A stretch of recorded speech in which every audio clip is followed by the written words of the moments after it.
नमस्कार दोस्तों, स्वागत है आपके अपने YouTube चैनल प्रियदर्शी प्लेनेट पर। दोस्तों, आज हम बात करेंगे वाइट फंगस और ब्लैक फंगस के बारे में।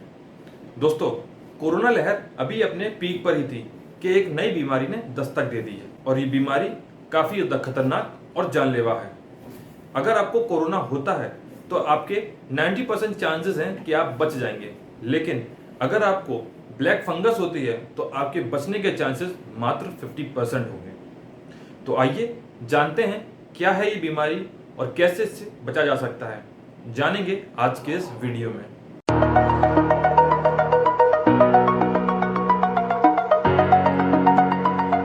ब्लैक फंगस बीमारी का फॉर्मल नेम है म्यूकोरमाइकोसिस और ये फंगस म्यूकोरस फंगल फैमिली से बिलोंग करती है। दोस्तों, ये ऐसी फंगस होती है जो लगभग सब जगह पर पाई जाती है। वातावरण में, फ्रूट्स एंड वेजिटेबल के सड़ने में, मिट्टी में, ये सब जगह पर बहुत कॉमन है। इसलिए इसको नई बीमारी या नया फंगस समझ लेना गलत होगा।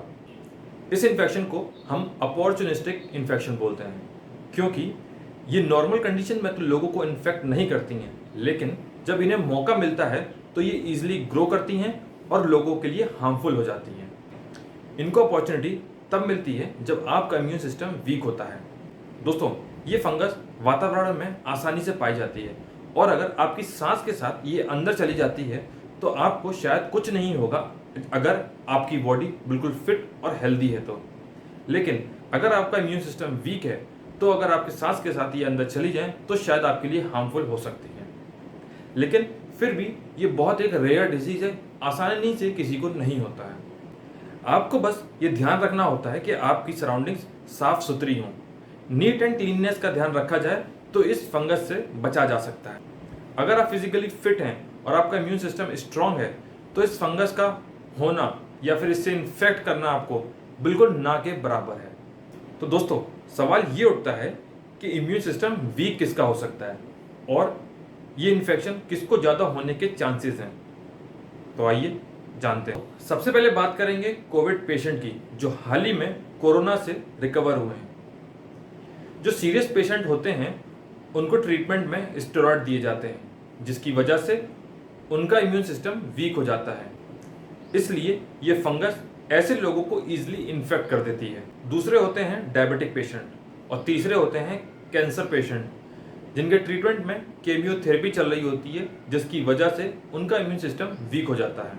तो दोस्तों, इनका जो मेन जरिया होता है हमारी बॉडी के अंदर एंटर करने का, वो होता है सांस के थ्रू।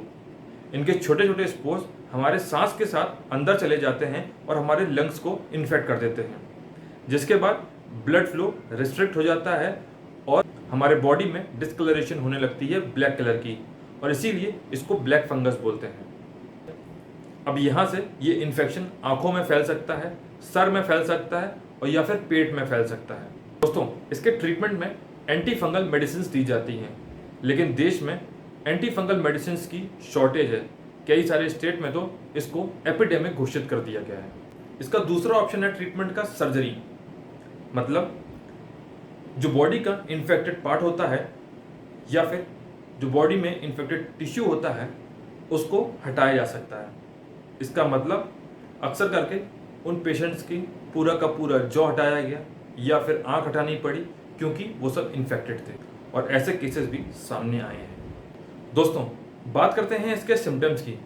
इसके सिम्टम्स डिपेंड करते हैं कि इन्फेक्शन कहाँ ग्रो हो रहा है, लेकिन जो कुछ कॉमन सिम्टम्स हैं वो हैं दांत में दर्द, सर में दर्द, कफ, ब्रीदिंग लॉस, चेस्ट में पेन, फीवर, ब्लैक कलर के लीजन्स होना। लेकिन अगर आप बिल्कुल फिट हैं तो आपको बिल्कुल डरने की ज़रूरत नहीं है। बस आपको सफाई का ध्यान रखना है, हाथ बार बार धोते रहना है और हेल्दी फूड खाना है। दोस्तों, केरला के एक leading gastroenterologist doctor Rajeev Jayadevan ने 210 ब्लैक फंगस पेशेंट के ऊपर एनालिसिस की और उन्होंने 3 रीज़न और बताए हैं ब्लैक फंगस के स्प्रेड होने के। पहला, एंटीबायोटिक्स का ओवरडोज करना, जिंक सप्लीमेंट्स का लिया जाना, और तीसरा, ज़्यादा स्टीम इनहेलेशन करना। उन्होंने बताया कि फंगस जिंक रिच एनवायरनमेंट में जल्दी ग्रो कर जाती है और स्टीम ज़्यादा लेने से बॉडी के अंदर मॉइस्चर बढ़ जाता है, जिससे फंगस को ग्रो करने में आसानी होती है। इसलिए व्हाट्सएप शेयर की ज़्यादा ना सुने और स्टीम इनहेलेशन ज़्यादा ना करें। एम्स के चीफ ने बताया कि black fungus, white fungus, yellow fungus ये सब कंफ्यूजन करने के लिए नाम है, लेकिन इन सभी के सिम्टम्स और इन्फेक्शन बिल्कुल सेम है। आज की वीडियो में बस इतना ही। अगर ये आपको वीडियो अच्छी लगी हो तो प्लीज़ वीडियो को शेयर करें, लाइक करें और कमेंट करके ज़रूर बताएं। और अगर अभी तक चैनल सब्सक्राइब ना किया हो तो चैनल को सब्सक्राइब करें, जिससे कि मेरी आने वाली वीडियोस सबसे पहले आप तक पहुंचे।